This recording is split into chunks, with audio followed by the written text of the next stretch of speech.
now, after this, we'll calculate the resultant. Remember that when we calculated the moment for column, we got this value.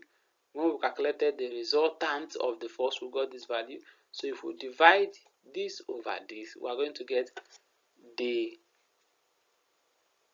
distance from which the force is acting.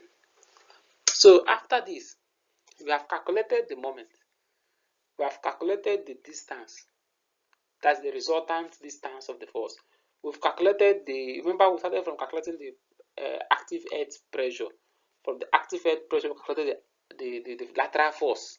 From the lateral force, we calculated lateral force using two methods. One, Rankine, the other one, Coulomb. The next step is we calculated the distance from which the resultant distance of the force from the point of rotation. The next thing we are going to calculate is the base resistance, and this is the formula for the base resistance. The base resistance is, okay, what resistance is the wall going to give this is the force that's going to cause the wall to slide, and the force causing the wall to slide is the lateral earth force that we calculated. Don't forget, the lateral earth force that we calculated is the force that will cause the wall to slide. Whereas we have also to calculate what resistance is the wall going to have at its base, and the formula for the resistance is this.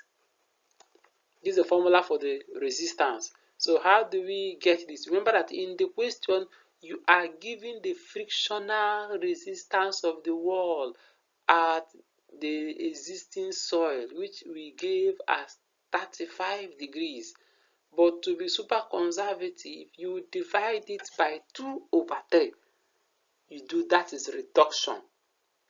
You reduce it by 2/3 for conservatism. And when you divide it by 2/3, this is the value you are now going to you have 23.3. So if you multiply 23.3 by the vertical force, which we calculated, vertical force coming from the weight of the structure, if we multiply tan of this value, we will now multiply it by 324. Then we are going to get this value. Then we do the same for the columns. We will get this value. You can see that with Coulomb's method, the resistance of the base, like the resistance the wall is going to have against the sliding, is higher compared to the Rankine. And why is it higher? Because Coulomb is saying that the wall and the soil will have friction. There will be friction between the wall and the soil, and that friction between the wall and the soil is going to make the wall and the soil to have a form of an adhesion, and that adhesion is going to reduce the chances of the wall from collapsing. Then we will now do the factor of safety of the base. So calculate the factor of safety of the base.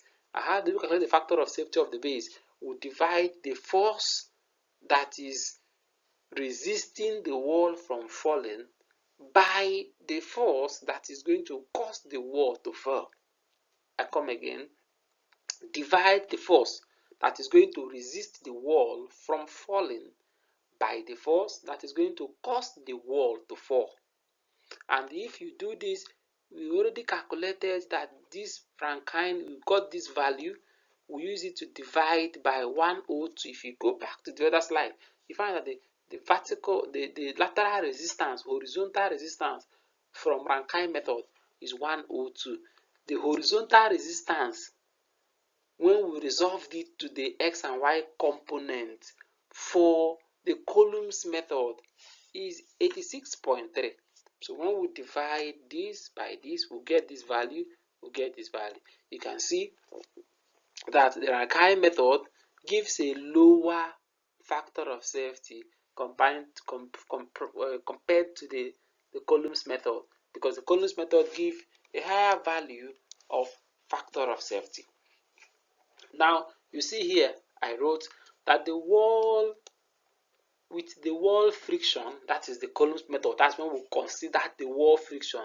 The factor of safety against sliding is greater compared with the wall without friction.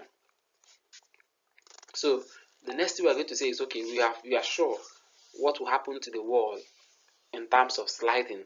We want to now check what is going to happen to the wall. Is it going to, remember that the failure mechanism of this wall, it can either slide, it can either rotate, or it will fail by bearing capacity.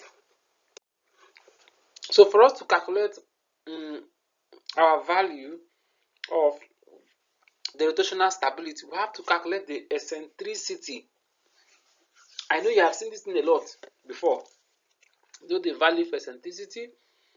I'm going to start explaining this thing for you, but I should have known what eccentricity is. How do we calculate the value for eccentricity? Remember that we have already calculated, this is the resultant. This resultant we calculated here. This one is for columns, which is 2.28, which is this value here. If you go back to the other slide, you find that we calculated Rankine as 2. So if you put it here, you see that the eccentricity of this is 0, while this one is 0.28. Now, according to the code, the BS code, the eccentricity should be less than, the eccentricity should be less than E for the wall not to fall. The eccentricity should be less than B over 6. That is, if you divide the base, eccentricity E should be less than B over 6. So if we divide the base, which is 4 meters by 6, if the value we get here and here is less than B over 6, that means our wall is not going to fail as a result of rotation. You can see that here we got 0, here we got 0, here we got 0.28. If you divide 4 by 6, you can see that this value we got here is higher than the eccentricity. So you see the resultant forces for the Rankine and the column lies within 1/3 of the base. Therefore, the wall is safe. It is not going to rotate. Then the next thing, let me see if I can get my face out of here so you can see this part very well, because it's a very important part of the explanation.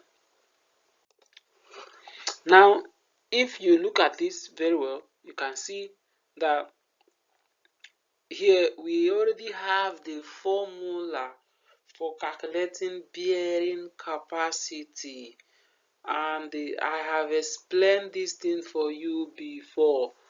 Remember that Q, the factor of safety against bearing capacity, is Q over sigma Z.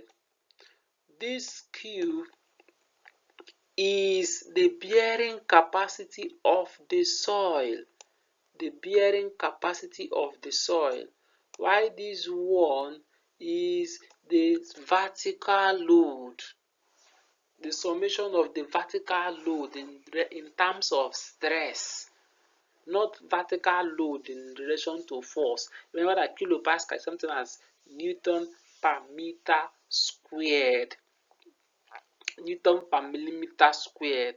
So now, as you look at this very well, no, Newton per meter squared, sorry.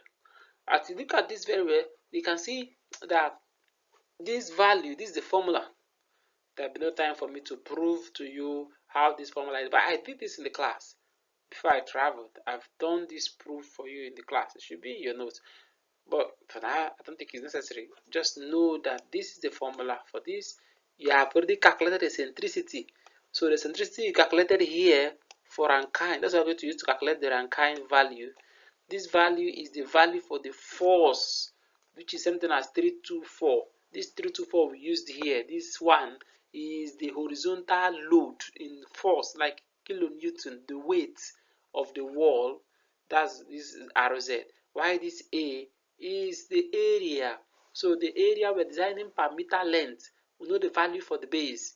So we are going to say 4 meters is the base multiplied by 1 meter length. So we also know the base is 4. So from here, if you put these things here, you know this is the eccentricity, this is the base, this is the area, but the area is the base times 1 because we are designing for 1 meter length. Don't go and multiply this thing by 6. Remember that value for the 6 is the height. But when you say area, is length times breadth, which is the value for the B. This is primary school explanation. Yeah.